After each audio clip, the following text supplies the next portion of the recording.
it. And why would you miss it? Because you're kind of here anyway. It'll be on YouTube later. Maybe you can go back over it and watch your favourite parts. I don't know. So yes, this is our Back Southwest. Some of you, no doubt, are very familiar with what we do here. Some of you probably haven't got a clue. And so far, you've been none the wiser. Essentially, we celebrate the intersection of creativity, AI, emerging tech, advertising, and marketing. That's what kind of happens. And over the next hour, you're going to hear from two of our esteemed guests, Helen and John. Kerry's here as well. Derek's on the gantry, making all the magic happen. We're going to fly through all sorts of interesting things today. I will say before we start, just as a little warm-up, I can see some of you on the screen, but I just want an interesting show of hands. Of course, this week was CogX, wasn't it, for these first 3 days of the week? I can see some of you who have reviewed. Who actually got to go or watch or see? No, obviously can go, but who actually saw a CogX session of any sort this week? I'm just going to look for a show of hands there. I can see one set of hands, actually two sets of hands, actually three hands going up, right? Well, four maybe. Let me tell you about CogX, right? This is the third year, isn't it, of CogX, right? And I have had a ticket, I think, for every single one. And however many hundreds of sessions there have been, to this day, I have never seen a single CogX session for one reason or another. And I continued on my inability to see kind of the latest and greatest, the most innovative in artificial intelligence, etc. This year, why was that? I'll tell you why. It was because, I don't know, you had a ticket, didn't you, that you got, and you had to put the activation code from your ticket into the activation page, didn't you? So I spent probably 20 minutes doing that, trying to work out how to get the code from my email onto the actual box on the website. 20 minutes, I couldn't work it. I got so angry. I was so angry. I thought, this can't be right, can it? Right? I was like one of those alt-right people, right? You're getting angry about Yorkshire tea this week, right? It's like, that was it. I said, I've had no more. I'm not doing CogX anymore. That's it. So I didn't see any of it. So I'm sure I can go back and watch it. I'm sure it's brilliant. If you had a good time, I'd like to know more, because just to find out. But anyway, that's that. Other things I will say again, you lucky people. Oh, Tiny Giant, you're becoming predictable, aren't you? No, we're not. 4:30, we'll see the arrival. Oh, it was so popular last time, so popular that the goats are returning at 4:30. Right? Yay! Is there a yay from anybody out there? Yay! The goats are back. This time we've got Cuthbert the goat, but there's no guarantee that it'll just be Cuthbert, because last time it was a whole bunch of them. So he is down to turn up and keep your eye open. I said there'd be a prize last time, and I'm not sure if I actually followed through on that. But Cuthbert will be here at 4:30 with some of his friends. I will say that we did investigate, because we wanted to be kind of like, you have a go. That was great. In fact, I don't know if you know this, that at the last I'll Be Back, and I don't know if Claire's in the meeting today, she filmed the goat last time, and between that being filmed, 3 weeks ago, the I'll Be Back that it featured actually featured on Japanese television last week, right, with a clip. And I know for a fact, because I can see, for example, Matthew Kershaw is in there. Matthew Kershaw's face was definitely on Japanese TV, which is pretty strange. I think Andy Hawkins may have, with his football background there, may well also have got on Japanese TV. And it reminds me of that episode of Homer Simpson when he suddenly becomes a sort of a face of a product or something. They just say, we'll use that guy. So that's pretty amazing that you can go from a nice little group like this, we get a go, turns up on television. So we did think about trying to get some other animal, some other exotic animal from the menagerie. But what we've discovered, right, the goat's fairly cheap to get for 10 minutes. But if you wanted, say, like a llama to appear, which we certainly looked about investigating a couple of llamas to turn up, it's 50 quid for 10 minutes of llama. So there's now there's like a market for kind of animal zoos. It's got us thinking about that. You can even pay for them in Bitcoin if you want to. It's pretty strange. Anyway, so watch out for, because last time the whole meeting it was all about the goats, really, in a way. But Cuthbert will surface at 4:30, and Derek will let him in. I don't know what scrapes and capers he'll get up to. Anyway, you're not here for that, or maybe you are. Doesn't matter. So I am going to hand over to Kerry. Is going to speak, and then Kerry's going to hand into our guests, and have a lovely time. I'll be back. You will see, of course, at the bottom there is a chat facility, and we absolutely welcome as much chat as possible, and we'll do our best to talk through it. And also, at the end, you have an opportunity to ask questions of our two speakers, or ask questions of anybody. You might have a question for the goat. I don't know. Tell it to you. Have a lovely time. And Kerry, it's over to you. Cool. Hi, everyone. It's very nice to see you all. I'm Kerry, the co-founder of Tiny Giant and also the co-host of I'll Be Back Southwest. So I normally do about 5 or 10 minutes at the beginning of each event, and I sometimes talk about a project that we've been up to, or sometimes talk about something in the news. So I've talked about COVID and AI and how it's being used. And today I wanted to talk about emerging technology in fashion. And there's a reason that I've done this, is because this weekend it's the London Fashion Week, and London Fashion Week for the first time in history has gone virtual. It's gone completely online, and it has also very interestingly gone gender neutral. So let me just share my screen and then I'll take you through my presentation. But yes, it's the first time ever it's gone gender neutral. So normally at this time of year in June they do the men's collection for the season, and then the women's collection goes through to September. But they've actually put both of them together in one big session, and they've created an online platform specifically for London Fashion Week, which again has never been done before. So I'm excited about this because I think there'll be, first of all, because it's obviously gender neutral and it's the first time this has been done, but also because loads of the fashion houses are now having to think outside the box and work out how they can present themselves and do something really interesting in the virtual space. So I think that's going to be really cool to see. Quite a lot of the big social media platforms, no surprise, have joined forces with London Fashion Week. So there's Snapchat and Instagram, Pinterest, YouTube are all going to be a massive part of it. And what I also really love about this year, because of the way that it's all worked out, is that it's really democratized fashion. And I always feel that London Fashion Week is one of those things that's really inaccessible for a lot of people, that you've always got the celebs on the front row and it feels very exclusive. And this time it's really very much about B2C, which it hasn't been so much before. There's some really nice stuff on Instagram already. There's things like designer diaries where they're going behind the scenes with some of the key designers to really get to know and understand their processes and what they're like as people. And I also really like the fact that there's a lot of sort of really inclusive stuff, like John Lewis have done a thing where they've asked people to submit a video of themselves wearing something that brings them joy, and then all those videos are going to be stitched together and then shown as part of London Fashion Week on Sunday. So I really like all that's happening in that world. I think it's going to be really exciting to see how that moves forward. But there's also been in the news in the last couple of weeks, more stuff around fashion. And this was quite a big story, and it went out in Forbes actually, so it seemed to go pretty wide. But there's a Prada-backed AI startup which created a live streamed 3D virtual fashion show, and they teamed up with Big Things, which are an AI startup, and they created a whole range of sort of a big show using models and clothes, created using 3D design, rendering, animation, and all based on technical data, so including the Garmin measurements and also photographs of the models and clothes, which is a really exciting thing to do. So they went out with this on Forbes, and then it actually got into it became quite problematic, because what happened is they'd gone out with this saying it was the first time it had ever happened, but it wasn't, because someone a few weeks earlier had done a very similar thing with 3D fashion, and it's really amazing. It's a Congolese company. They're called Hanifa, and they were also doing this for charity as well. So they not only did this 3D catwalk, but they also did it for charity to raise awareness of the cobalt mining over in the Democratic Republic of Congo. So it was a really cool thing, and I'll show you what it looked like. There's not actually that much that I've found on this Prada one, but there's a lot more on the 3D models, and it looks really amazing. So it went out live on Instagram, and this is what it looks like. I just need to click out and show you.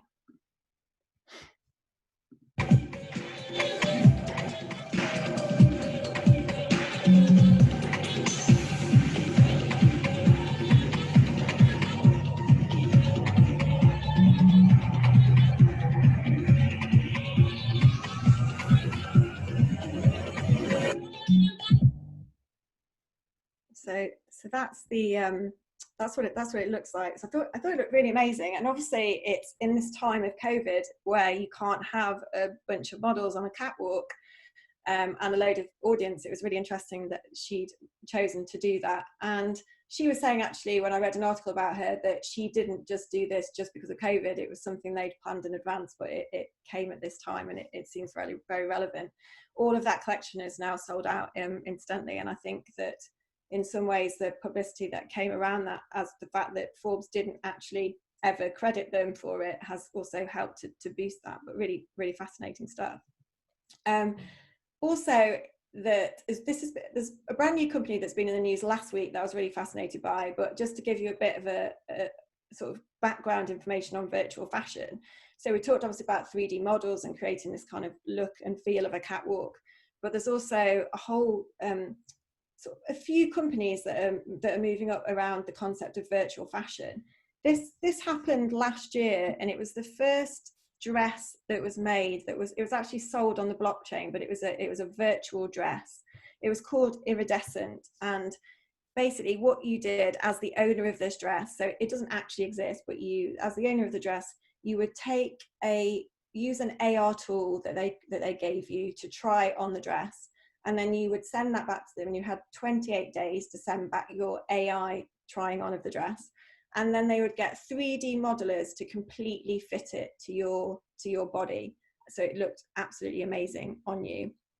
This dress here was the first one of its kind. It's done by a company called it'll come to me in a minute, and they sold this dress for $9,500, so just short of just over £7,000, and it was the first one of its type, and it was sold on the blockchain. So interestingly, it wasn't just a one-of-a-kind fashion piece, it was also a form of cryptocurrency, so it had a kind of dual purpose, and it was pretty groundbreaking at the time. So what are this company doing now? The company's called The Fabricant. I forgot what they're doing, but I checked them out because I was thinking that was a year ago that they did this whole virtual dress.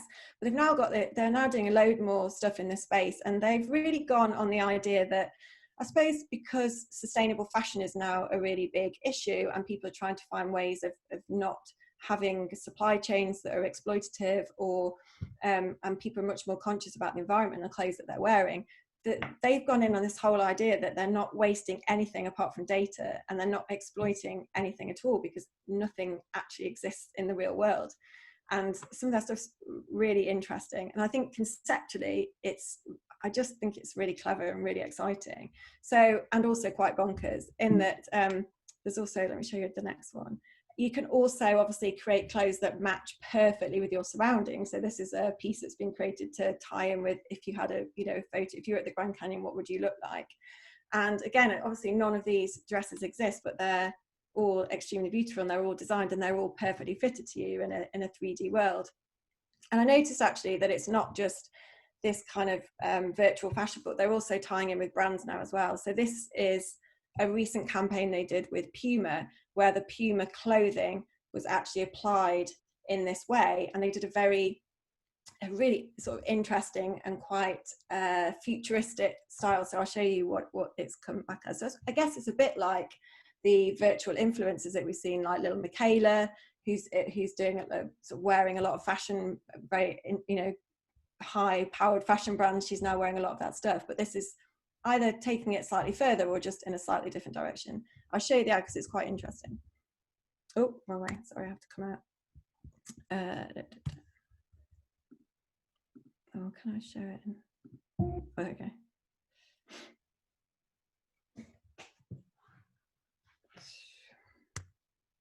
I might show it to you in small.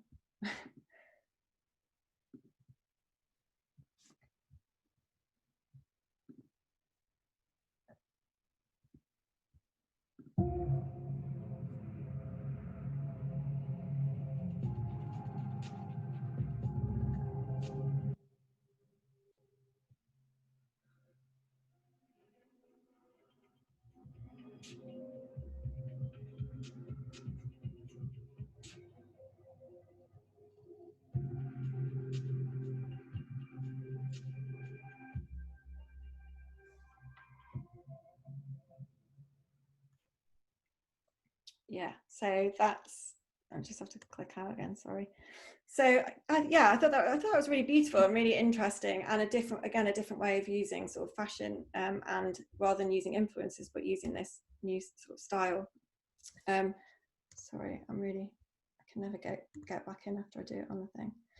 And then, so last week, the people that own that company have also released a brand new form of technology which takes it a little bit further and democratizes the process. in that you can now do it as a consumer, just as a normal person, that you can go on and try out this whole concept. And it's called Leela, the company. And rather than going in on the sustainability thing, they've just gone on the idea of freedom and being able to just be whoever you want to be and dress however you want and just explore all the possibilities. And so I tried it out last night, and it's in beta at the moment, so it's quite basic, but you can get the early feel of it all. And I went through the process. So it took a photo of me on the camera, and then I uploaded it, and I became a digi-sapien. So this is me being built, and then they created me, and I have to say that I look like a man, which is slightly terrifying. But I will show you what it comes. Oh, sorry. So this is the video of me playing around with it yesterday. So you upload it, you become this person, you can try on a whole bunch of clothes and look at them all. They've all got an element of movement in them, which look really interesting. And that you can see that it's going to have accessories, and there's going to be hair. You can have different hairstyles, and you can change the backgrounds. And then the whole concept is you try on these beautiful clothes, and then when you find a style that you like, and you found a kind of look that you want to be in, a particular angle that you want to be at, you can then stop it and take a photo and then share it on Instagram or wherever you want to share it. So I thought conceptually it's really creative and so fascinating that this could be a concept that you would wear clothes that don't actually exist, but yet share them and sort of live the life that you want to live and be who you want to be with these particular clothing.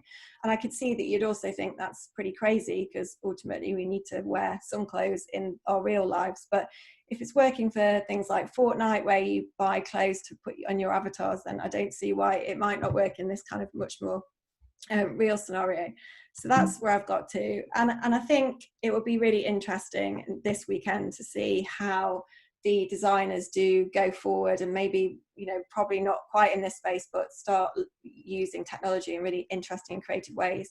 This was a quote that came from someone at the London College of Fashion, and that he's the head of the innovation agency there. And it was all about this idea that we're not really telling stories anymore. It's not, we're shifting from storytelling to story living.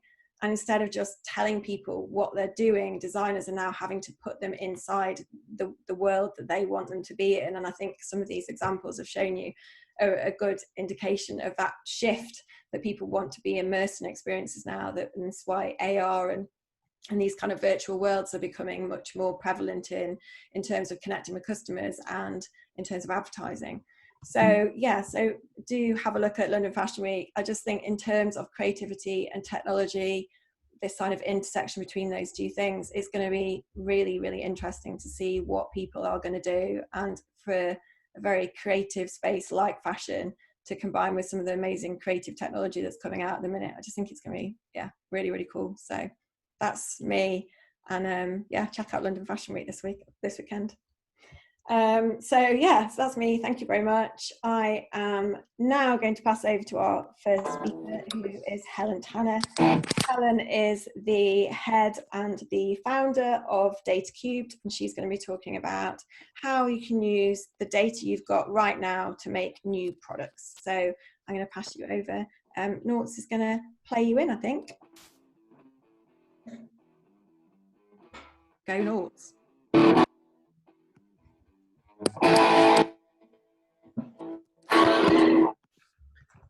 The data model. It worked in the kind of rehearsal, didn't it? But there it died. It died. It went full tumbleweed.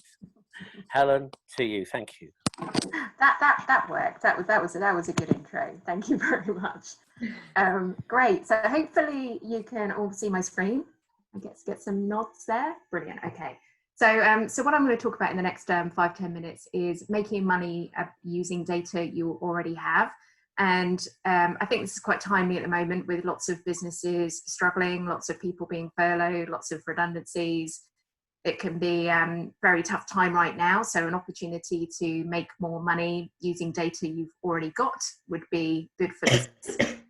So what I'm going to focus on is 5 ways to build brand new data and AI products. So Just to introduce myself, so we're a Data Cubed, we're a data lab. We do all sorts of things with AI, machine learning, predictive models, statistics, all sorts of things like that, but ultimately we make data simple for our customers. You can see some logos on the right hand side. We work with lots of mostly SMEs and quite a lot in the Southwest, and I'll show you some examples later. So whatever type of business you're in, you'll have a lot of data. Even if you're a startup or a small business, you'll probably have a financial system like a QuickBooks or Xero, maybe some kind of CRM system, or even a spreadsheet, an email tool, Google Analytics on the website, your social media channels, your spreadsheets, all sorts of things like that, all your kind of third-party tools and proprietary databases. Very easily, very quickly in a business, you end up having islands of data that are often disconnected and disparate.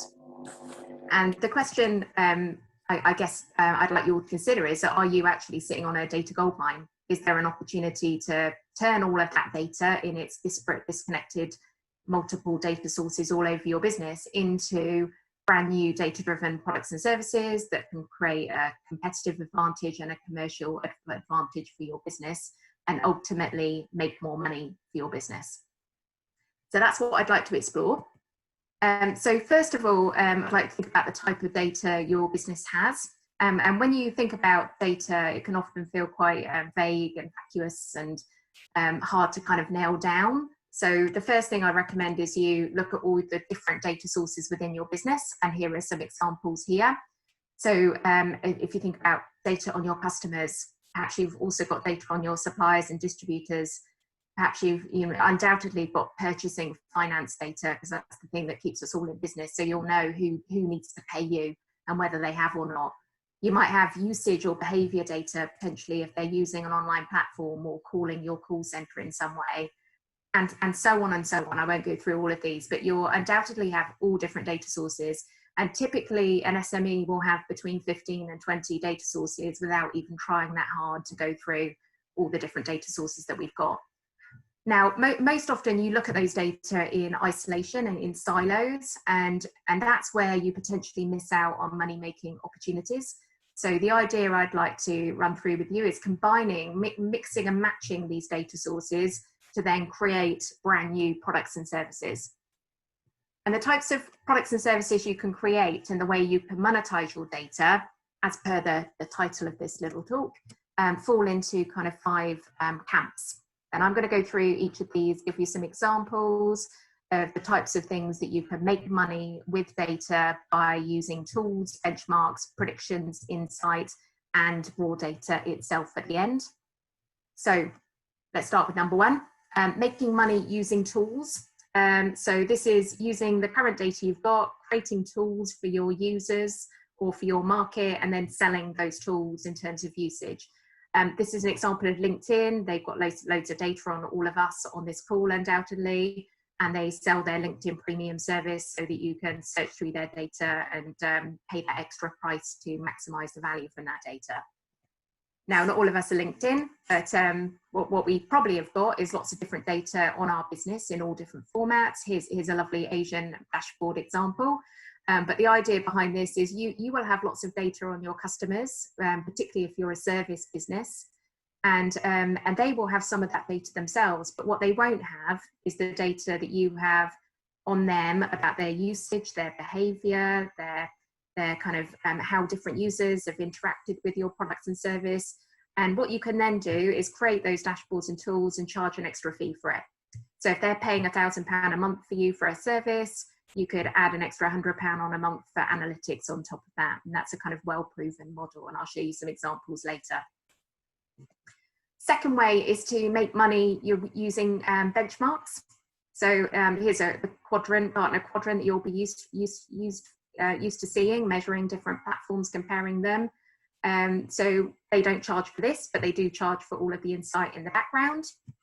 Another example, I used to work at Computershare, and they run a tenancy deposit scheme where they've got loads of information on rental fees and deposits. They've created a rental house price index, so they can look all across the UK. They can use that data, and they've turned it into a rental price index. There could be other things you could do around heat maps. And the thing here is to think about who else would be interested in your customer base, and could you sell different things to that market and to those users that people might buy that can monetize your data and make it more attractive. Third example is going into the predictive world, the Met Office weather forecast being a kind of primary example. And I started my career, I was at the Met Office for 8 years, selling weather forecasts to people like Sainsbury's and Tesco and all those guys, so they could make sure they've got the right things on the shelves for sunny bank holiday weekends or rainy days like today. But clearly all of us don't have weather data, but what we probably have is some kind of sales performance data on all of our customers. And what we can do is predict sales, usage, behavior, purchasing, all of those types of things for your customers.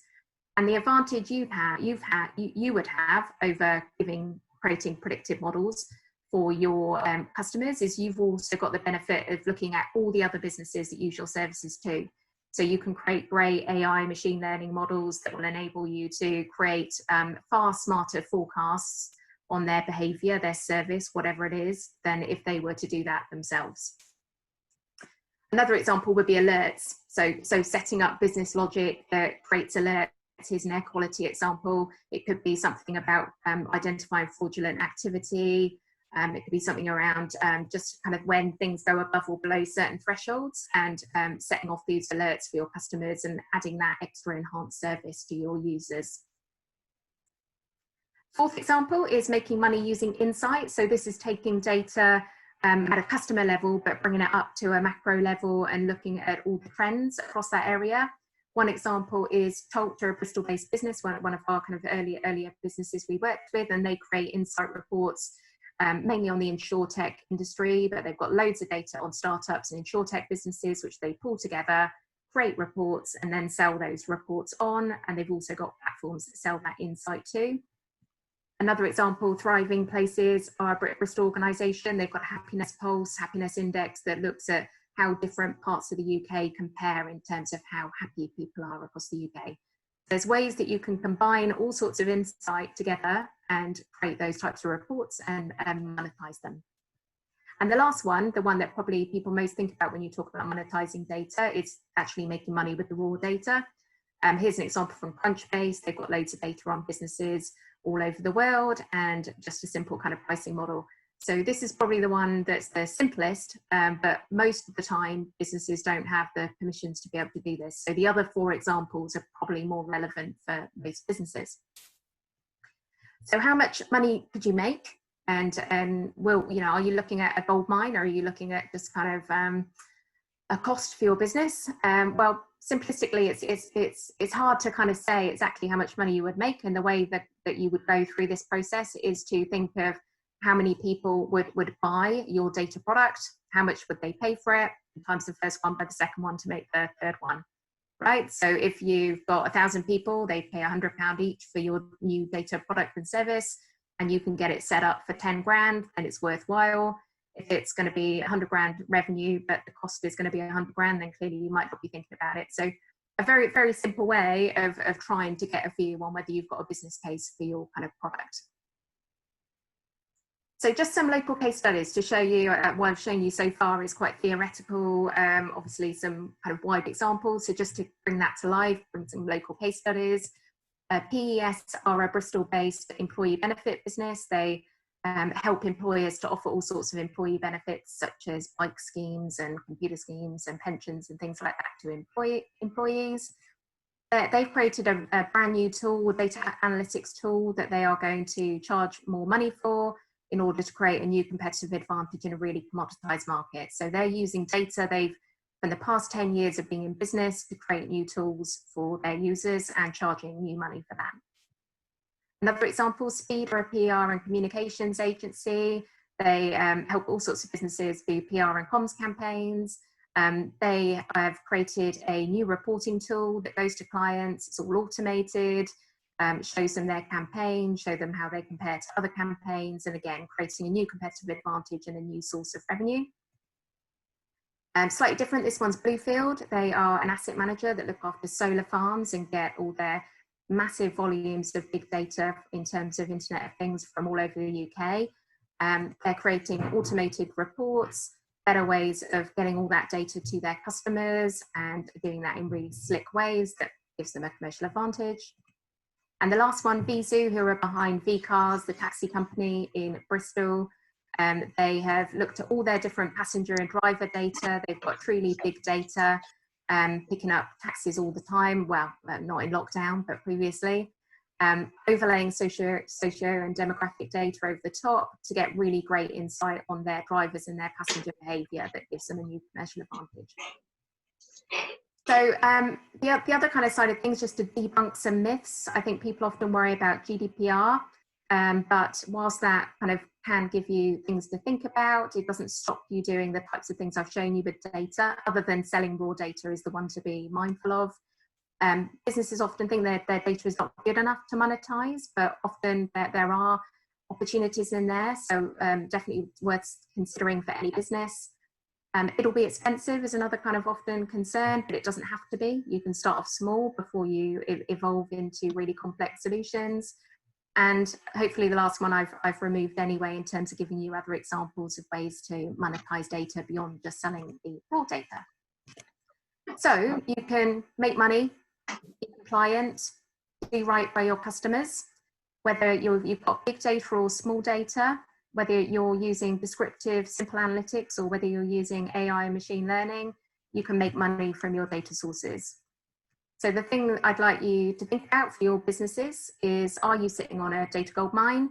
Have you got the potential to create data-driven products and services that could create a competitive and commercial advantage for your business and ultimately help you make more money, which would be good for most businesses out there?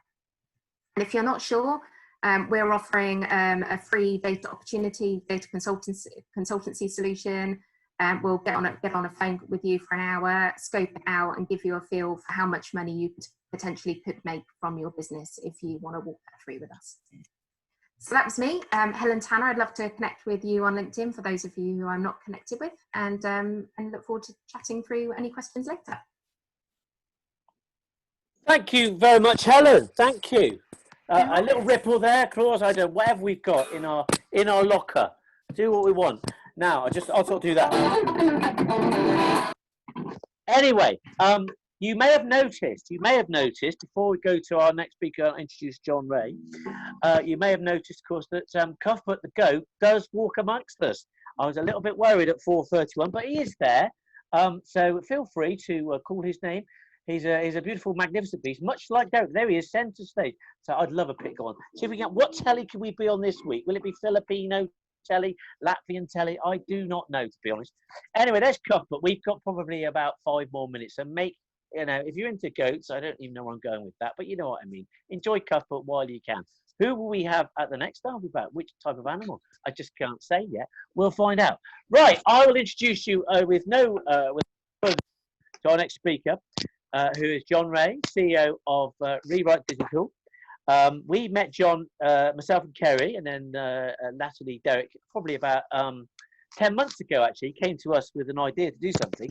And actually, it featured Bristol dry gin, which immediately gets a lot of people on the thing looking at me and oh my goodness, because they are edgelords, aren't they, Derek? Bristol dry gin, edgelords. And but we didn't work with them in the end, which was probably quite a good thing, really. But subsequent to that, we've had some really with John, and we said to him many times we'd like him to come and talk, and he's got some very exciting to talk about of food and drink about emerging technology. So he did say to me he wanted You Sexy Thing as his go-on music, right? But stitching you up. I'm going to play this, and then as soon as I'm really going to stuff this up. But then after that, John, it's over to you, right? But I feel this captures your dynamic, high energy kind of personality, right? God help me.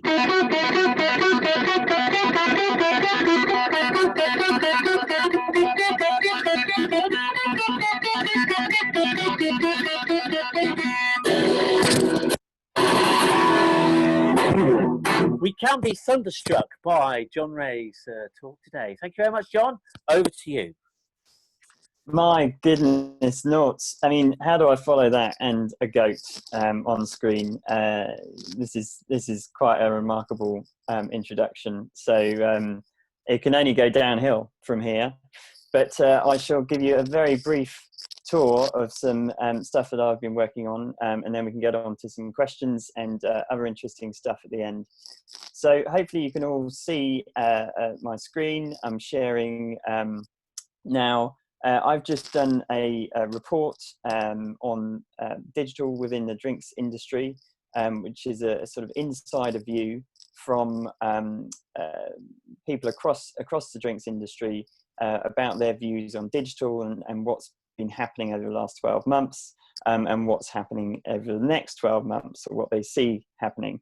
And fortunately, we have done this report following the recent changes that everyone's been going through. So it does include the impacts of COVID-19 on the industry, which have been quite large. So I shall move on. As Norts says, Rewrite Digital, we're on a mission to elevate the way that businesses look at digital. So effectively, it's sort of stripping away the sort of experience layers and marketing, and really changing fundamentally how businesses operate through digital. So I can tell you more about that another time. The report that's just been released covers 12 months of digital growth. So whilst COVID-19 has sort of changed things quite a lot over the last 12 months, there have been significant changes around adoption of e-commerce, personalization, AI, blockchain, lots of different emerging technologies. So these changes have all been reported here. So, you know, the last 2 or 3 months have changed things. A global drinks company who contributed towards the report said that they've seen triple-digit growth in e-commerce over this period. And if you look at Nielsen data, that backs this up. 5 times increase in US online alcohol sales versus the same period last year. The report reveals that there's a very buoyant view from the industry. 78% of people say their digital maturity has gone up slightly or significantly in the last 12 months. And we've got a little swing visual here, digital maturity swing, showing that in 2019, the report revealed 43% digital maturity, going up over 70% in 2020. Now, this is a subjective measure, but it's a view which shows the optimism around digital and the role that it's playing for the industry. And 15% of those surveyed actually consider themselves as digital leaders. So really showing that digital is playing a significant role in the industry now.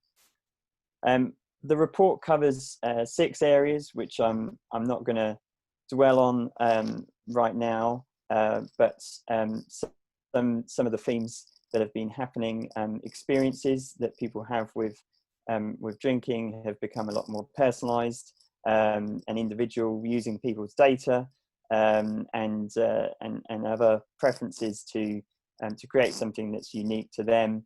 Blockchain has been used within the drinks industry for a while, but it's really starting to sort of come out of its shackles, if you like, into something that is much more visual and immersive about that supply chain transparency. Hey, can I ask a question, John? Can I ask a quick question? A couple of people noted that your slides aren't changing on the screen. Is that because you're teasing with a very long first slide? Well, that's disappointing. I'm glad you pointed it out, but maybe I should have learned this just thought earlier. You were teasing us. Hey, now that's we can see that, can't we? I'm going to put my thumb up. Everybody else? What can you see now? I can see a slide that says top digital innovations in 2020, and you see 6 things showing up. I most certainly can. Okay. Well, I'm going to retreat again now. You missed the rest, but I'm not going to go back, because going back is dangerous when time is upon us. But these are the 6 top innovations. So end-to-end AI is about using artificial intelligence to actually challenge and change products, not just experiences. Multi-sensory experiences is about bringing smell and taste and touch, as well as sight and sound into drinks experiences. Obviously, taste has been there for a while.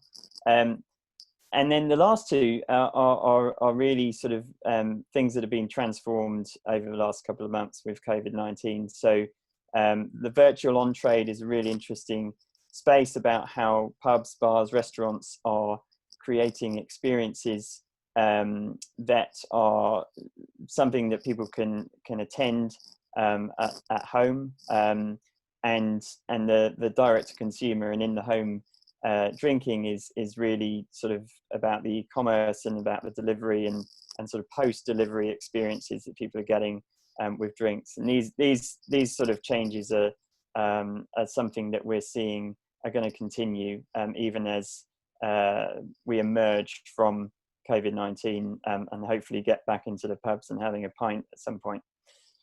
Has this gone on the screen? Gone on to the next slide? Just checking. No. No? What's happening? What's happening? Copper What can you see now? pots and other miscellaneous instruments to boil, press and sieve are what you'd expect to see in a Copper gym, pots. not laptops and computer code. Hi, I'm Kerry. I am the co-founder of Tiny Giant. We have just created the world's first AI It's not gin. moving. We used AI to generate the recipe for the gin, as well as the name of the product and also the copywriting, which you'll find on the label.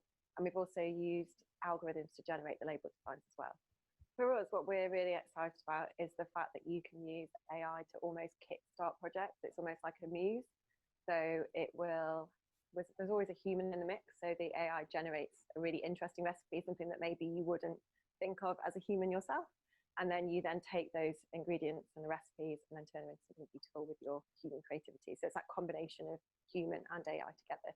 Using an artificial intelligence system called Jeanette and the know-how of artisan brewers here in Bristol, Munker's Garkle was born and then distilled into a limited batch of... We got a still screen there, Johnny boy, by the way. I will say that. What did you see? You saw a completely still Copper screen. pot. We see a lovely, beautiful copper pot. And did you hear any sound? Oh, Yeah. we got the sound. Sounds good. But I just... Well, I don't know about this. What can you see now? You and a copper pot. Oh, this is not working. So I'm just gonna leave it like this. Can you see a different slide now? Oh yes, we can. All right. So you might have to have it just with the surroundings. It's a bit raw, but I'm sure everyone can cope with that. You know. That's what's about. It's not like this is a professional gig, is it? Cheeky. Right. Okay. So another example. What's your whiskey? So this is from the folks at Diageo. Anyone heard of them? So they've done some artificial intelligence stuff in drinks as well. A bit different this one. It's they're not changing their product as a result of AI. They're just using it to help choose a drink that might be the perfect match for someone based on their taste preferences. But it's quite interesting because it uses a technology that brings together quite a lot of data from other sources, and I think it's the start of something bigger that Diageo will no doubt have the money to invest in at some point in the future. So what I'm hoping is if I go to the next slide, you're actually going to see something different, which I can't do. 1 second. Right. The single malt whiskey category is complex, so how do you make it more accessible to new audiences? We have created a flavour-based experience that will successfully navigate you. So I don't think you saw a moving video there, did you? No. No. It was sort of nightfall in the Arctic in the depth of winter. Oh, oh yes, we can now. Category is complex, so how do you make it more accessible to new audiences? We have created a flavour-based experience that will successfully navigate you through the whiskey market by revolutionising the way you discover our single malts. What's Your Whiskey utilises artificial intelligence and machine learning to perfectly match a single malt to each individual user. Our master blenders and R&D scientists worked in partnership with Flavorprint. 18 Diageo single malts were taste profiled and the results mapped into a 33-dimensional space featuring over 500 flavor data points. Simply answer 11 dynamic visual flavor-based questions to create your very own profile. Okay, I'll stop that. Machine learning and AI in 33 dimensions, which is, you know, unbelievable. I've never experienced anything like that. So a lot of marketing spin there, but as I say, it's the start of something more within this space. And Diageo are putting quite a lot of effort, investment around growing the role that technology plays within the drink space. The next one is a blockchain beer, which has been around for a couple of years. But the audit trail that you get with this beer is quite interesting. It doesn't just tell you, you know, where it's been and what's gone into it and so on, but it gives you a visual rendition of the experience from grain to can that has happened for this beer. So, for example, they have a drone flying over the brewery on the day that this was created, and you can see that that experience. So I'll keep moving on in the interest of time. This is a nice one that you can see at the Guinness Storehouse in Dublin when you're allowed to travel again, and you can have a Guinness with your selfie on it or a message. So again, I have a video here which... Hello, New York City!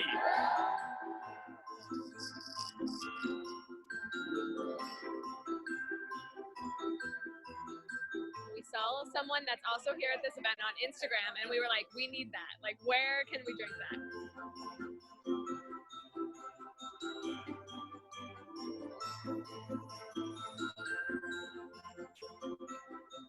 I've never seen faces or images printed on alcohol before. It is so much fun.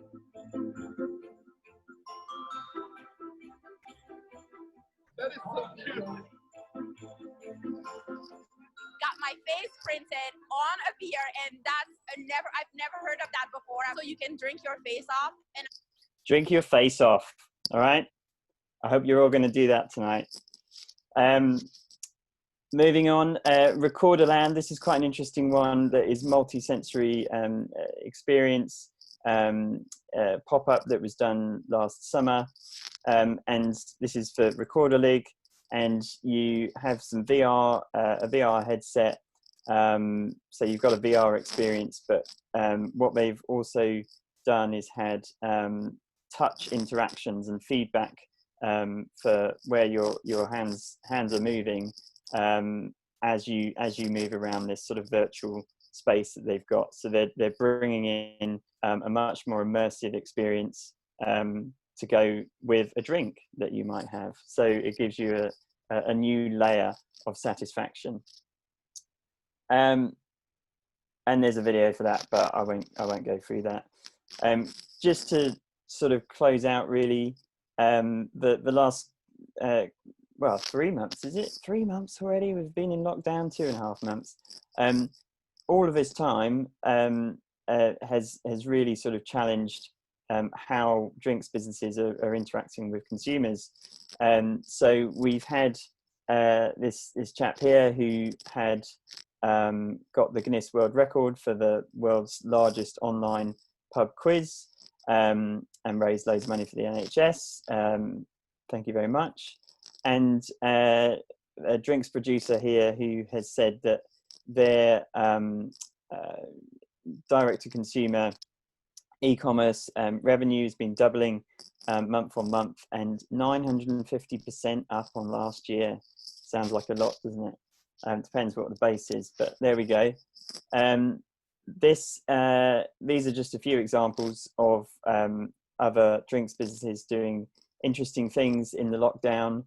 Neo Cocktails will send you a cocktail in in a sort of tiny package that will fit in your letterbox, and you just need ice, hence the name NIO. Big Drop, a little brewery, non-alcoholic brewery, who have really ramped up their direct offering, but also do a live pub quiz every week. Brewdog doing their open arms pretty much every night now. I think they've got music and comedy. And then Tomatin have done a whiskey festival, bringing together a whole bunch of other distilleries. So a lot of collaboration happening to create online festivals and help people collaborate and keep drinking during this period. So the next 12 months, I don't know if you'll see this, but I put a lot of effort in these GIFs. So let's give it a go. Can you see anything moving, or is it just a nah, waste of time, isn't it? Anyway, the next 12 months, 3 interesting things. Digitise on trade. So as we go back into pubs and restaurants, the whole experience is going to be different. And the use of technology in that experience, from mobile app ordering at the table rather than queuing up at the bar, through to automation of delivery and all sorts of stuff, maybe to support the social distancing and booking spaces and what have you. Digital is going to play a huge role. At home, people are going to keep drinking at home and not go out as much, I think. So, but they're going to want great experiences. So premiumizing what that is, and how you can have a bar-like or pub-like experience at home is going to be a very interesting one. And then liquid personalization, this last one, which is taking some of the examples that you've seen, like the Monca's Gargle and the Diageo piece, to actually create drinks on the fly that are unique to you as an individual, packaged up and delivered, you know, in a very short time frame. That's a really interesting space. I think we're going to see a lot more of that. How long have I got? -3 minutes. You got a couple of minutes there, my old son. Got a couple of minutes. Couple of minutes. I shall just tell you 2 things.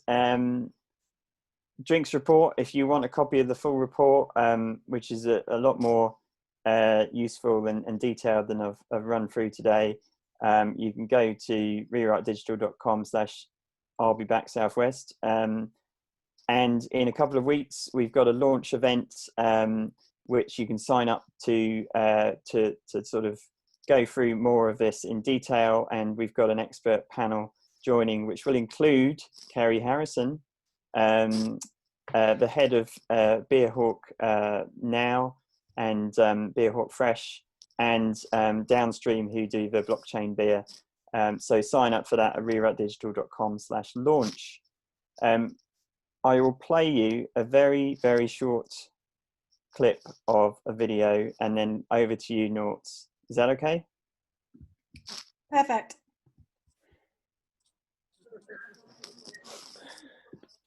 Of course, you won't be able to see it that way. Let me play it like this. I think we might have to skip the video. I'm thinking, John Ray, with all these black screens, it's like you've got this Guinness product placement going on. Yeah, I'm gonna skip the video. But if you join that event in a couple of weeks, I'll play it there. Could you put the link that you've just given us, the I'll Be Back Southwest one, to download your report, John, in the... Yeah, could you just put that in the... I'll do that now. In the chat. Thank you. I will do that now. Thank you. Kerry, you're going to be flying this plane home, but before you do, of course, I've got time, probably maybe 2 minutes. There's a couple of questions I think knocking about in the chat. Shall I go with the first? We've got a question here for Helen, actually, if you're there, Helen. It's from Matthew Kirsch. It says, within SMEs, who typically is the people making the decision to purchase/hire data analytics consultants, and what convinces them ultimately that they need it? Strong question from Matthew. Yeah, absolutely. So it's either the MD or the operations director or depending on the title, CEO, COO. So if it doesn't have the CEO's engagement and sponsorship, I've found it doesn't really go anywhere. Because data is so cross-departmental, it breaks down all the silos. It needs that senior engagement and sponsorship. And what convinces them? The type of people that we work with, that you've got a data savvy leader who gets that data is valuable, doesn't quite know how it's valuable potentially sometimes, but the businesses we work with tend to be ambitious, high growth, 5 to 10 years old, 50 to 500 employees, and have got a kind of grown out of their kind of data architecture from when they set up. So yeah, thanks for the question, Matthew. Well, thanks, Helen. And any other questions? There's one from James, which is asking, what opportunities do you see digital playing to create immersive experiences? I'm guessing is that, I don't know, John, do you want to talk about that? Because we can talk about that as well, because we can talk about AR, some of the things that we've been up to at Tiny Giant, but I didn't know if you wanted to talk specifically about drinks in that space, or... Yeah, I'll briefly touch on that. I mean, I think the really interesting space is when you do create collaboration between people. So it's not just about you know, having a drink that you can activate an experience with, but to join socially with other people in a way that you would do if you went to a pub, but being able to do that at home. And it's not just about, you know, joining a quiz, but doing something that feels like you're really participating with other people at the same time. I think that's where it's going to get quite interesting. Brilliant, cool. We've got like 2 minutes, so I'm just gonna wrap up, I think, but I just want to say thank you everyone for coming along today. Thanks so much to Helen and John for your great talks, really interesting, and thanks for everyone who's posted links as well into the chat. So there's a whole bunch of interesting ones, from AI beer to some cocktails in there as well. We've also got beer pouring with the mind, so do have a look, check in the chat before you disappear. In terms of our next one is on the 2nd of July. Norts has posted a link to Eventbrite again in the chat. And we have got Silenor EC, she's going to be talking about AI and emerging technology in the video production world. And we've also got Melissa Tom, who's a voiceover artist, who's going to be talking to us and sharing her experiences of being a voiceover artist in Grand Theft Auto. So 2 really interesting speakers who are talking about emerging tech in different spaces. And I don't know if we're going to have a go or what we're going to have, but something interesting. I'll be doing my rant. Norts will be doing his guitar. No, I won't. No, I won't. Oh, you're not? What are you going to do? We're in very delicate negotiations with a DJ at the moment. Cool. To spin some pumping beats down. By the way, Sela's here, so I'm going to wave at Sela because I can see her on my screen. I saw her too. She came in to check us out, didn't she, to be honest? Just right. She's letting herself in for next month. But she knows now, so that's good. So Helen, so it's okay. But no, there will be no guitar. Cool. No guitar. No guitar. There we go. So yeah, thanks so much for coming. Stay safe, everybody, and yeah, we'll see you next time. See you soon. Yeah, thanks, guys. Thank you, everybody. Thanks for coming. Farewell. See you soon, 2nd of July, when the dreams come true.